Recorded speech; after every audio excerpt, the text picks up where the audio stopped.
Bisa gak sih nikah tapi gak ngelakuin seks sama sekali? Bayangin, kamu lagi baring di kasur, ngelirik pasangan kamu, tapi ngerasa kok udah lama ya gak ngapa-ngapain. Bukan cuma seminggu, bukan cuma sebulan, tapi berbulan-bulan, bahkan setahun bisa dihitung jari. Lalu kamu mikir sendiri, sebenarnya bisa gak sih nikah tapi gak ngelakuin seks sama sekali? Well, kenyataannya ini kejadian nyata, banyak.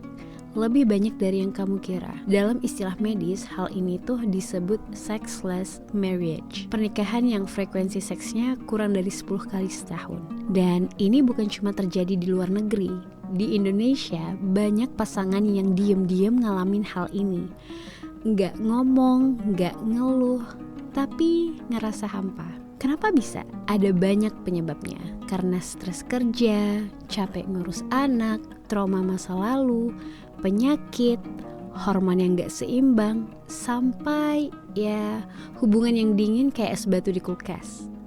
Kortisol naik, libido turun, emosi ketahan, nafsu jadi tumpul. Kadang juga komunikasi yang mati bikin tubuh ikut mati rasa. Kadang juga komunikasi yang mati itu bisa bikin tubuh ikut mati rasa. Tapi ini penting, gak semua orang ngerasa pernikahan tanpa seks itu masalah sebenarnya. Ada juga yang merasa cukup selama hati tetap nyambung dan saling sayang. Tapi buat kamu yang ngerasa ada yang kosong, ngerasa ada yang ngejangkel tiap malam, mungkin udah saatnya ngobrol jujur atau cari bantuan profesional. Di video ini kita akan bedah apa aja sih penyebab pernikahan bisa kering tanpa sentuhan, apa dampaknya ke tubuh, jiwa, dan hubungan kalian, dan yang paling penting, apa solusi yang bisa dicoba tanpa harus merasa malu atau salah. Karena seks itu bukan cuma soal masuk dan keluar ya. Seks itu bahasa cinta, bahasa tubuh, bahasa rindu yang diucapkan. Dan semua orang berhak dapat hubungan yang bikin deg-degan. Bukan cuma karena bertengkar, tapi karena masih pengen satu sama lain. Kadang tuh ya, yang bikin ranjang adem dingin bukan karena gak cinta, tapi karena badan dan hati lagi capek berat. Kamu masih sayang, tapi begitu nyampe kasur, bukannya pelukan yang dicari, malah buka HP, scroll TikTok, terus ketiduran. Gitu aja terus tiap malam. Sampailah tiba-tiba kamu sadar, loh, kok kita udah lama gak ngapa-ngapain ya? Nah, kamu gak sendirian. Sexless marriage itu nyata banget. Bahkan riset dari The Kinsey Institute bilang lebih dari 20 pasangan menikah ngalamin seks kurang dari 10 kali setahun. Dan itu bukan cuma di luar negeri, di Indonesia juga banyak. Cuma bedanya di sini orang lebih milih diam daripada jujur. Terus kenapa ya bisa kayak gini? Pertama, disebabkan oleh stres dan kelelahan kronis. Coba deh jujur, siapa yang gak capek?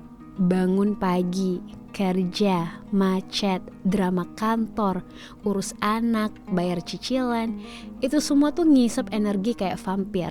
Dan tubuh yang kelelahan itu susah diajak horny. Karena saat stres, hormon kortisol itu naik dan itu langsung ngebunuh hasrat. Ibaratnya otak kamu tuh kayak bilang, lawan bos dulu baru ngaceng.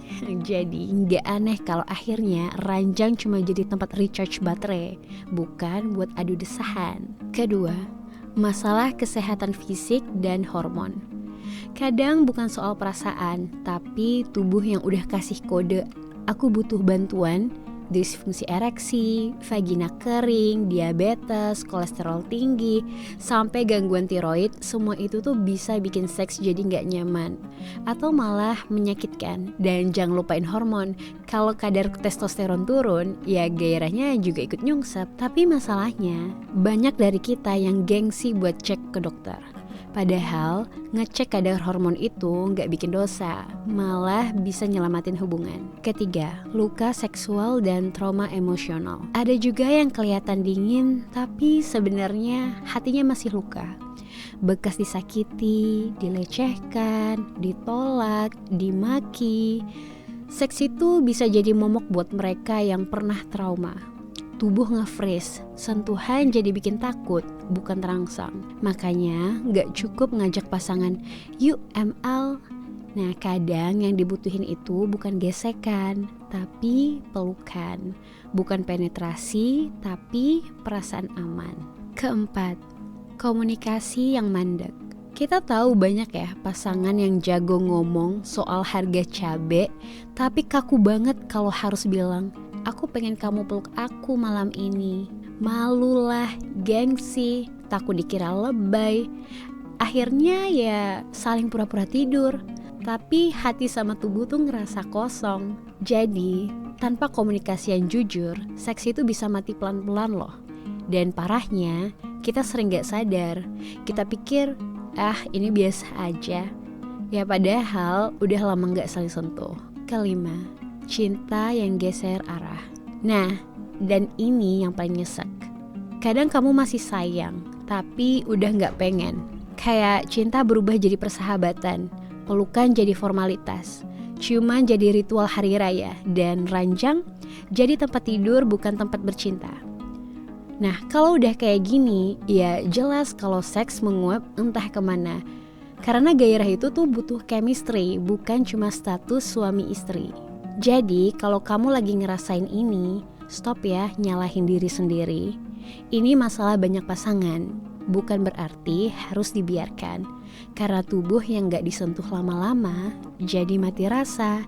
Dan hubungan yang gak disetubuhi bisa kehilangan nyawanya. Awalnya cuma seminggu gak ngelakuin, terus jadi sebulan, lama-lama 1 tahun lewat. Dan kalian berdua bahkan gak inget tuh terakhir kali orgasme bareng itu kapan. Di permukaan hubungan kelihatan adem ayem, gak ribut, tapi jauh di dalam ada yang kosong. Dan kekosongan itu pelan-pelan makan keintiman dari dalam. Lalu apa ya dampaknya kalau pernikahan tanpa seks? Yang pertama, tubuh jadi asing. Sentuhan yang dulu bikin deg-degan sekarang kerasa kayak canggung. Kamu tuh nyium pasangan kamu tapi kayak nyium orang asing. Tangan kalian udah lupa tuh caranya main nakal. Mulut udah lupa gimana bisikin kata-kata jorok kayak bikin paha ngilu. Dan tubuh manusia tuh butuh sentuhan. Seks bukan cuma buat nikmat tapi juga buat bonding. Nah saat orgasme, tubuh tuh ngeluarin oksitosin, hormon cinta, hormon kedekatan. Jadi kalau itu hilang, ya koneksi emosional juga bisa ikut lenyap. Kedua, gairah dialihkan keluar. Nah tubuh yang kelaparan sama keintiman bakal nyari pelampiasan. Bisa lewat pornografi, masturbasi kompulsif, flirting sama orang lain, atau bahkan selingkuh. Dan bukan karena pasangan gak cukup, tapi karena hasrat yang gak ditanggung akhirnya jadi jalan keluar. Kayak air yang dibendung terlalu lama, lama-lama jebol juga. Data dari Journal of Sex Research nunjukin salah satu pemicu utama perselingkuhan dalam pernikahan adalah keringnya kehidupan seksual di rumah. Dan ironisnya banyak yang gak sadar karena gak seks dianggap normal. Ketiga, muncul rasa ditolak dan tidak diinginkan. Gak diajak ngelakuin seks bukan cuma soal fisik, tapi mental juga kena. Kamu mulai mikir, dia masih suka gak ya sama tubuh aku? Atau aku masih menarik gak sih? Apa dia udah gak ngeliat aku sebagai pasangan? Dan setiap malam yang dilalui tanpa pelukan, tanpa ciuman, perasaan yang gak diinginkan itu makin tumbuh. Bisa jadi luka, bisa jadi dendam, dan jadi jarak yang makin sulit dijembatani. Kalau ini dibiarkan, ini tuh bisa bikin pasangan mulai hidup masing-masing. Satu di ruang tamu, satu di kamar, satu ngobrol di HP, satu diem di kepala. Keempat, menurunnya kepuasan dan ketahanan pernikahan. Sexless marriage itu bukan cuma soal ranjang ya, tapi bisa ngefek ke seluruh kualitas hubungan. Banyak studi yang nunjukin kalau pasangan yang punya kehidupan seksual yang aktif dan menyenangkan cenderung lebih puas, lebih dekat, dan lebih tahan menghadapi konflik. Sebaliknya, kalau seksnya berhenti, yang biasanya jadi momen balik lagi romansanya, ya malah hilang. Nggak ada lagi pelampiasan tensi, nggak ada lagi lem perekat, nggak ada lagi rasa cuma kamu yang bisa bikin aku kayak gini. Kelima, spiritualitas dan kehadiran diri yang meredup. Seks yang sehat itu juga spiritual loh. Itu cara tubuh dan jiwa saling berdoa lewat desahan dan pelukan. Saat itu hilang, kehadiran kita tuh di hubungan pun ikut luntur. Kita hadir secara fisik nih, tapi kosong secara batin. Bahkan, dalam banyak ajaran spiritual juga, seks itu dianggap bagian dari penyatuan suci, bukan cuma biologi, tapi juga ibadah. Dan kehilangan itu bisa bikin jiwa ngerasa sepi, walau tidur 1 jam. Jadi ya, jangan anggap seks itu sekedar aktivitas malam. Itu bahasa cinta, pelampiasan stres, penenang jiwa, dan kadang satu-satunya waktu kamu bisa ngerasa benar-benar dicintai. Kalau udah hilang, pernikahan bisa terus jalan, tapi kayak rumah tanpa listrik. Ada bangunan tapi dingin dan gelap. Terus gimana solusinya? Well, kadang seks itu bukan cuma soal mau atau nggak mau ya, tapi lebih ke gimana caranya biar kita pengen lagi. Karena jujur ya, nggak ada yang bisa nyalain lilin di kamar kalau apinya aja udah mati dari hati. Jadi gimana dong cara ngidupin lagi api itu? Tenang, ini bukan cuma soal gaya diranjang, tapi juga soal koneksi, komunikasi, dan kadang perlu juga bantuan pihak ketiga. Tapi yang satu ini legal, namanya terapis. Pertama, kamu bisa mulai dari yang paling basic, komunikasi yang jujur dan nakal dikit. Coba deh bilang ke suami atau istri kamu, sayang, kamu tuh bikin aku kangen dipeluk. Tapi bukan cuma pelukan ala-ala before tidur. Aku tuh pengen kita explore lagi loh, kayak dulu. Nah, ngobrol soal seks itu bukan dosa. Ya justru kalau kalian makin diam, makin jauh jaraknya. Kamu tuh gak harus langsung bahas posisi favorit atau fantasi liar. Coba deh mulai dari pelan, misalnya nanya, kapan terakhir kali kamu beneran ngerasa deket banget sama aku? Bukan cuma fisik tapi batin juga. Nah itu bisa jadi pembuka pintu buat obrolan yang lebih panas. Kedua, kamu harus ingat kalau foreplay bukan pemanasan. Itu bagian utama. Nah banyak pasangan tuh yang lupa, sentuhan, ciuman, bisikan nakal, itu tuh bukan cuma prolog, itu kadang justru yang jadi inti dari semuanya. Jadi jangan buru-buru, coba deh luangin waktu buat mandi bareng atau nonton film sambil saling mijat tanpa ekspektasi apapun. Nah biar tubuh dan hati kamu tuh nyambung dulu sama dia. Karena gairah itu tuh bukan tombol on off, dia lebih kayak korek yang butuh gesekan halus berkali-kali. Yang ketiga, coba deh cek hormon, bukan cuma emosi. Gairah kamu itu bisa turun bukan karena kamu dingin, tapi karena hormon kamu lagi gak seimbang. Testosteron rendah, estrogen drop, atau efek samping dari obat yang bisa bikin libido kamu lenyap kayak sinyal wifi di kamar mandi. Nah jadi kalau udah lama ngerasa kok aku flat banget ya, nah coba deh cek ke dokter.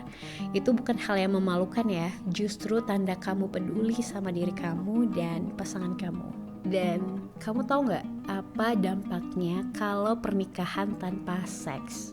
Nah, kalau hubungan udah lama gak ada seks, apa benar bisa bahagia-bahagia aja? Jawabannya bisa iya, tapi seringnya gak sesimpel itu. Karena gini, seks itu bukan cuma urusan selangkangan, dia itu juga soal hormon, ikatan, dan rasa dipilih sama pasangan. Dan ketika hal itu hilang, seringkali ada hal-hal lain yang ikut menguap. Bayangin gini, kamu tiap hari makan bareng, tidur bareng, tapi udah gak pernah sentuh-sentuhan, peluk, atau bisik-bisik nakal. Lama-lama jadi kayak teman sekamar, bukan istri atau suami. Seks itu semacam lem yang gak terlihat, yang nyambungin tubuh ke hati. Pas dia gak ada, ikatannya tuh bisa makin renggang tanpa kita sadari. Seks itu memang bukan segalanya, tapi tanpa dia, kadang hubungan kehilangan rasa. Kayak masakan enak, tapi gak dikasih garam sama sekali. Bisa kenyang, tapi gak ada klik yang bikin lagi. Tapi bukan berarti kalau kamu lagi di hubungan yang minim seks itu tandanya gagal. No, itu tandanya butuh perhatian lebih, butuh obrolan yang jujur, sentuhan yang tulus. Kadang juga butuh waktu buat ngasih ruang healing. Dan kalau kamu atau pasangan lagi di titik ngerasa hambar, itu bukan akhir, itu sinyal. Sinyal buat berhenti sebentar, dengerin lagi napas satu sama lain, dan nyalain lagi api yang sempat meredup. Kalau kamu pernah ngalamin sexless marriage atau punya cerita serupa, coba dong share di kolom komentar tanpa perlu nyebut nama. Cerita kamu bisa jadi pelukan buat orang lain yang ngerasa sendirian. Dan jangan lupa klik like, subscribe, dan share ke pasangan atau teman yang lagi butuh insight ini. Sampai ketemu di video selanjutnya, karena kita belum selesai ngomongin yang panas-panas.